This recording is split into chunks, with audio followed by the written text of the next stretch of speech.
São Paulo, with a beating business heart of some 12 million inner-city residents, the largest city in the entire southern hemisphere, was built overnight. Well, almost. With one of the fastest growing urban populations, the place has seen skyscrapers soar, traffic jams snake and its suburbs sprawl. But cutting through the concrete and opening up public space has become a new priority. The downtown city area, Centro, has seen an influx of restaurants, businesses and cultural spots, which are helping to clear away decades of neglect to show off some of São Paulo's finest monuments to modernism. Pivo Gallery hails from Oscar Niemeyer's curved Copan building, offering a nifty programme of exhibitions and residences from artists around the globe. You can feel the temperature of the economic and the political situation of the city because it's in the very heart of São Paulo.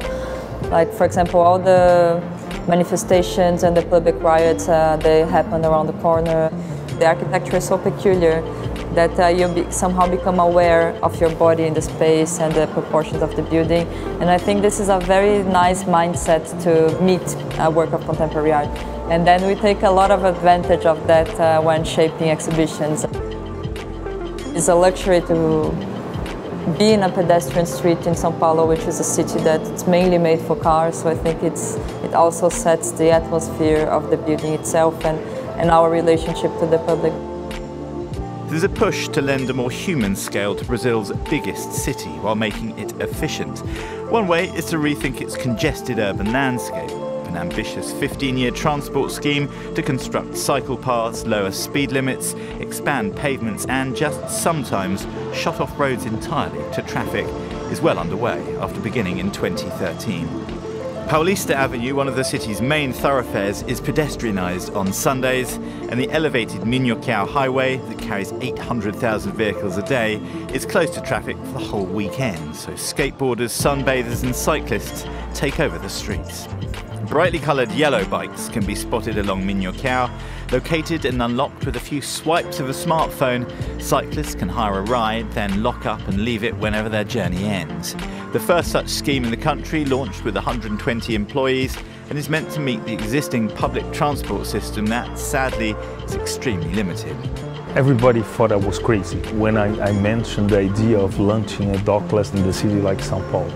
And then I said, I want to believe in the Brazilians. I truly believe that we have a society that is not made only by vandals or by people who rob. When people use it, they will protect it. We're working with the São Paulo City Hall to take out parking spaces for cars and to change it to parking spaces for bikes. So I think you're going to have a tremendous change in landscape. São Paulo is dense and there's a notable lack of public space, few parks and plazas. The buildings themselves are paving the way for new open areas. Here you can find pools, gyms and running tracks on rooftops.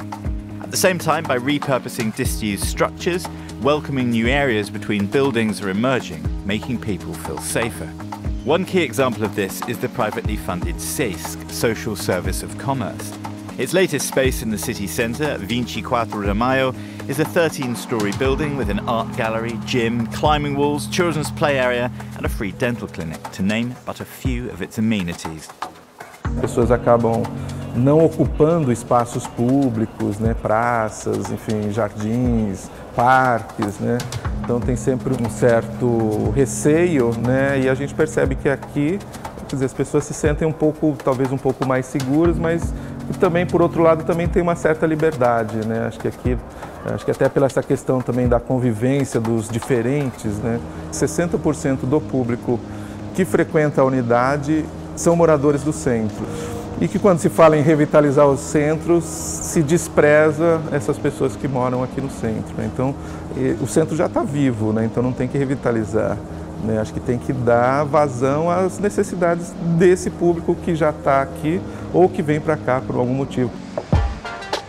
Another popular public institution that's had a series of renovations in recent years is the Mário do Andrade Library, the second largest in Brazil, just a few blocks up from SESC and opposite the curved Copan. And management at the Mário de Andrade took the decision last year to extend its opening hours to encourage more visitors, and has helped to make the area feel safer. Students and freelancers on Sundays sit side by side at desks as dusk falls. The new CESC was designed by a pioneer of social change in Brazil, the architect Paulo Mendes de Rocha. His engineering genius has been at the heart of some seemingly impossibly shaped and much loved public buildings at home and abroad. For 15 years he laboured on CESC 24 de Maio after making an early decision to retrofit an existing 1940s department store building rather than the typical custom of knocking the whole thing down and starting from scratch. Now aged 89, he reiterates the importance of giving people a place of leisure in a congested city. A visão arquitetônica, portanto, da ideia de cidade é, antes de mais nada, garantir o tempo livre, assegurar a convivência.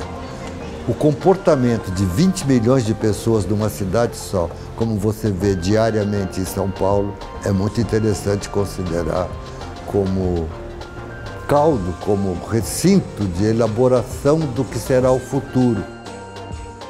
Above the chaos and the concrete, and perhaps against the odds, São Paulo is a city that has something to show others. In a world where social divisions are widening, it's healing social disparities through architecture and improving quality of life through good urbanism. A gentle transformation that doesn't chase out the residents who've kept the neighbourhood alive for decades. To find out more about what makes a good city, explore our brand new book, The Monocle Guide to Building Better Cities. This 300-odd page publication is packed with examples of best practice, inspiring stories and clever ideas. Published by Gestalten, it's available in all good bookshops right now.